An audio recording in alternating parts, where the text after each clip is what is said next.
ఉంది పేరు అలమండ ప్రసాద్ గారు, గౌరవ్ కాకం గారు, వార్డు మెంబర్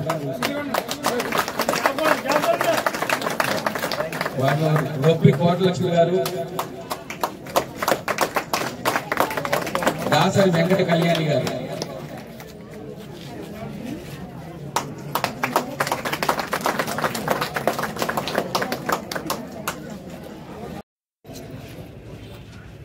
పొరపాటున పథకాలు రాని ఉన్నారేమో అని చెప్పి వెతికి ప్రతి ఇంటికి వెళ్ళి పొలమని చెప్పి నన్ను పంపించారు జగన్మోహన్ రెడ్డి. ఇక్కడున్న ఆడవాళ్ళందరూ మిమ్మల్ని అందరూ ఒకే ప్రశ్న అడుగుతున్నారు, జగనన్న ప్రభుత్వంలో మీకు మంచి జరిగిందా లేదా? మీకందరికీ మంచి జరిగింది. ఇంకా ఎవరికైనా పొరపాటున మన గుర్తు మర్చిపోకండి. మన ఇంట్లో ఎప్పుడు కూడా ఫ్యాన్ లేకపోతే అసలు సమ్మర్లో పడుకోలేము, తెలుసు కదా.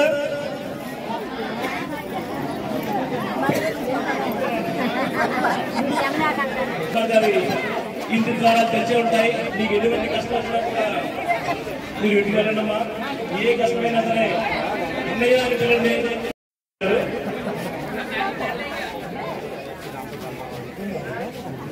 మన వైఎస్ఆర్సీపీ కొత్త మేనిఫెస్టో మీకు అందరికీ తెలిసిందే కదమ్మా. నవరత్నాలు ప్లస్ అంటే తెలుసా?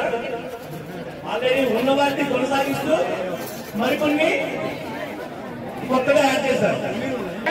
17,000 మరి 3 లక్షల రుణాలపై ఇస్తాం కాబట్టి పథకాన్ని కొనసాగిస్తున్నారా ఆపిస్తారా?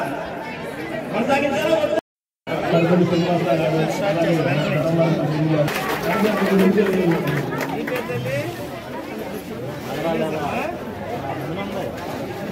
వార్డు మెంబర్ గారు కొంచెం ముందుకు మీరు కూడా పోయినమ్మా. మీ పేరమ్మా? మీ పేరు తల్లి? ఇది చరిత్రలో మిగిలిపోయిన ఒక అరుదైన ఘట్టం. మీ గ్రామానికి మేము చూసినప్పుడల్లా నాకు ఒక ఆలోచన వస్తుంది. మీనాటంతో శ్రామం చేస్తే మా గ్రామంలో ఏ మంచి పని చేసుకోగలరు మాకు కనిపించాలంటే ఆయన అయితే ఏ రోజు కూడా నా మీద వ్యతిరేకత కానీ నువ్వు వద్దని కానీ ఎప్పుడు కూడా చెప్పలేదు. రాజకీయంగా కొన్ని కారణాలు కూడా అడ్డంకులు ఉంటాయి కాబట్టి మరి దాన్ని మరి సారే మరి ఏదో ఉన్నాను. అయితే ఈ 3 సంవత్సరాలు పూర్తి చేసిన సర్పంచ్ కాల పద్ధతిలో ఎమ్మెల్యే గారు ఏ రోజు కూడా అభివృద్ధి విషయంలో కానీ చేయాలనే ఉద్దేశం కానీ ఎప్పుడు కూడా ఎమ్మెల్యే గారికి లేదు. సజావుగా మన గ్రామంలోని ఇప్పుడు పొలాయిలు జరుగుతున్న ఇంటింటికి ఆయన ప్రోత్సాహం మరి మన పెద్దలు మన గ్రామస్తులు మన గ్రామంలో ఉన్న నాయకులు కూడా ఏ రోజు కూడా పంచాయతీ పరంగా నాకు ఎంతో చరిత్ర ఉన్న మొదటి నుంచి కూడా రాజకీయ పరంగా బాగా గౌరవమైన స్థానం ఉన్న పంచాయతీ.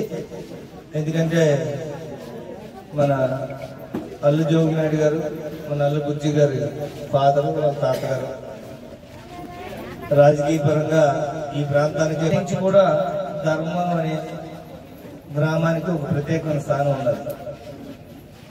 అయితే ఈరోజు మీరందరూ కూడా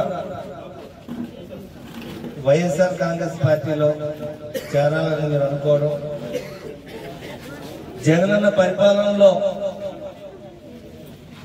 ధర్మవరం గ్రామానికి మంచి జరుగుతుందని, గ్రామంతో పాటు ప్రతి ఒక్క కుటుంబానికి కూడా మంచి జరుగుతుంది, అభివృద్ధి జరుగుతుందనే ఆలోచనతో ఈరోజు మీరు చేరుతున్నందుకు వైఎస్ఆర్ కాంగ్రెస్ పార్టీ తరఫున, ముఖ్యంగా మా జగన్మోహన్ రెడ్డి గారి తరఫున, మా పార్టీ పెద్దలందరి తరఫున మీకు అందరికీ ప్రత్యేకంగా స్వాగతం తెలియజేస్తూ గ్రామానికి అల్లు జోగినాయుడు గారు, మరి అల్లు దశావతారం గారు, మరి వాళ్ళ గట్టులో మానస నాయుడు గారు, మరి జోగినాయుడు గారు, మరి అలాగే వాళ్ళు ఒక రాజకీయంగా మంచి ప్రఖ్యాతమైనటువంటి గ్రామం ఇది. దాన్ని ఏ రకంగా వాళ్ళకి మంచి పేరు తేవాలని నాకు ఒక అవకాశం ఇవ్వాలని వాళ్ళకి కూడా సంప్రదించడం జరిగింది. మరి వాళ్ళ మరి ఏ కారణాలైనా వారితోనే చదవాలి, వారితోని మన నాయకత్వాన్ని తీసుకొని మన గ్రామాన్ని బాగు తీసుకోవాలనే ఆలోచన అప్పటి నుంచి ఇప్పటి వరకు నా మనసులో ఉండేది. అంతేకాకుండా దానికి తోడు నా రాజకీయ ప్రస్తావన మరి క్రీస్తులు మరి అల్లు రాధాకృష్ణ గారు ఆయన నాకు మంచి ఒక గౌరవంగా ఇస్తూ నన్ను మొదట 1984లో సర్పంచ్ చేశారు. నా ఉద్యోగాలు కూడా ప్రధాన కారకులు. మరి ఇటువంటి కుటుంబాన్ని విడిచిపెట్టి నాకు ఇచ్చిన అధికారంతో నేను గ్రామంలో ఎలాగా నేను ఉండగలను, మళ్ళీ ఆ కుటుంబాలతో సన్నిహితంగా ఉండి ఆ కుటుంబానికి గౌరవిస్తూ అలాగే గ్రామంలో పెద్దవాళ్ళకి గౌరవిస్తూ ఈ 5 సంవత్సరాల కాల పరిమితిలో మన గ్రామాన్ని బాగు చేసుకోవడానికి అధికారులతో మరి మా శృంగవరపుకోట నియోజకవర్గంలో వైఎస్ఆర్ కాంగ్రెస్ పార్టీలో జరుగుతున్న కొత్తగా చేరికలు ఎన్నో జరుగుతున్నా ఈరోజు అతిపెద్ద జాయినింగ్ ఏమంటే ధర్మవరం సర్పంచ్ గారు సన్యాసాయి గారు, వారితో పాటు వాళ్ళ వార్డు మెంబర్లు మొత్తం 300 పైగా కుటుంబాలు ఈరోజు వైఎస్ఆర్ కాంగ్రెస్ పార్టీలో చేరాయి. అయితే ఇలాంటి జాయినింగ్ అనేది ఈ మధ్యకాలంలో ఎప్పుడు జరగలే. ఎందుకంటే ధర్మవరం అనేది రాజకీయ పరంగా బాగా చైతన్యమైన గ్రామం, ఎంతో చరిత్ర ఉన్న గ్రామం.